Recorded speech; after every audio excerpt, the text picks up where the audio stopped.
We were talking about Uvalde just a moment ago, but in Indiana, one legally armed bystander is now being credited with doing what 400 officers at a school in Uvalde did not do, stopping a mass shooting inside a mall within moments of it starting and raising questions about this whole good guy with a gun can stop a bad guy with a gun debate. And I do wonder, what do you say to people? Because it does raise that question. It does give people an argument there when they talk about how it is effective to have someone with a gun there, given this guy was able to stop the shooter in Indiana within minutes of the shooting starting.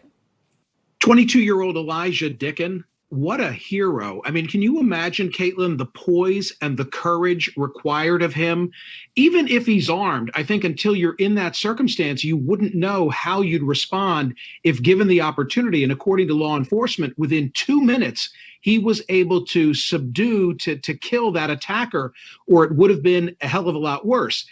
It's a very rare outcome. In other words, we don't often get the Hollywood ending. The New York Times, within the last 30 days, published a look at 2 decades worth of data. I think it was 433 active shooter situations. Most of them end before the police arrive, and they end with the suicide of the attacker himself, or because he's fled the scene. Of the 433 that they scrutinized, only 12 ended like this one ended.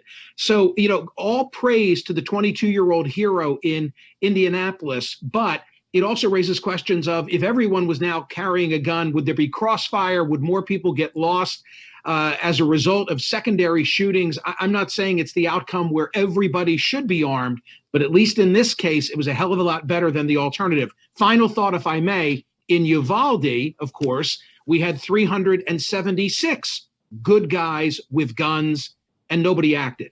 Yeah, 2 things can be true. One of them can be, what a hero.